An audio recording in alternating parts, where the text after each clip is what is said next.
एक व्यक्ति अकेला रहता था। एक दिन उसको विचार आया कि अकेले पूरी जिंदगी कैसे बीतेगी, किसी अनाथ बच्चे को गोद ले लिया जाए। अगले दिन वह सुबह उठा और सीधे एक अनाथालय पहुंच गया। उसने एक 8 साल के बच्चे को चुना और उसको घर ले आया। उसने उसका नाम मनसापूर्ण रखा। वह रोज ऑफिस जाने से पहले मनसापूर्ण के लिए खाना बनाकर रख जाता। मनसापूर्ण बिल्कुल शांत, कम बोलने वाला था और एकांत में बैठा रहता था। इस व्यक्ति को उसके साथ रहकर कुछ आध्यात्मिक अनुभव होने लगे। कभी कोई झरना गिरने की आवाज सुनाई देती तो कभी कोई बिजली कड़कने की चमचमाहट। ये शुरू में तो डरने लगा, मगर जब मनसापूर्ण को देखता कि वह शांत है, जैसे कुछ हुआ ही नहीं, तो ये भी चुप हो जाता। एक दिन शाम को जब यह ऑफिस से घर आया तो इसने देखा कि मनसापूर्ण घर पर नहीं है। इसने सारे घर में देखा, घर के बाहर चारों तरफ देखा, आवाजें लगाई, मगर मनसापूर्ण कहीं नहीं मिला। ये परेशान हो गया और उस रात बिना खाए पिए ही सो गया। अगले दिन ऑफिस चला गया, मगर वहां मन नहीं लगा। किसी तरह शाम को घर पहुंचा, यह आश लिए कि शायद मनसापूर्ण आ गया होगा, मगर निराशा ही हाथ लगी।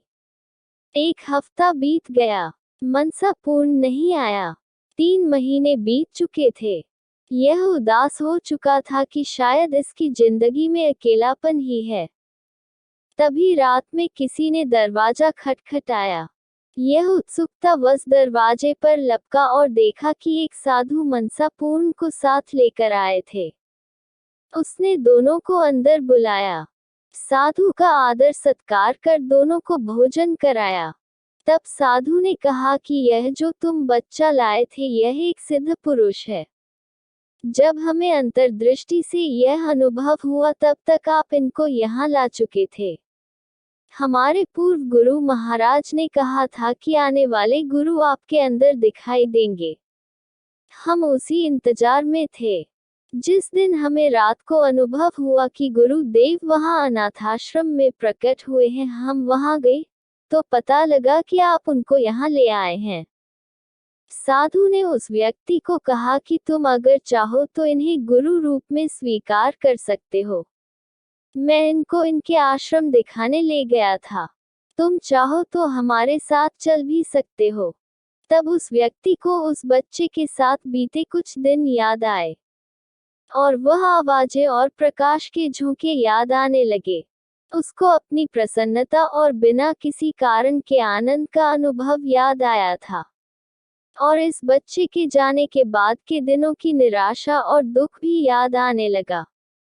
और जैसे ही उसने मनसापूर्ण की तरफ देखा, उसे अपार ऊर्जा का अनुभव होने लगा जो उसके मस्तक पर चमक रही थी। उसने तुरंत मनसापूर्ण को गुरु रूप में स्वीकार कर लिया और उनके चरण छुए, दीक्षा ली, और फिर वह तीनों आश्रम के लिए चल पड़े।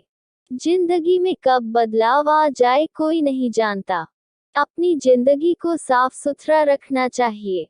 किसी भी समय आपके ऊपर किसी बुद्ध पुरुष की कृपा हो सकती है और पूरा जीवन बदल जाता है।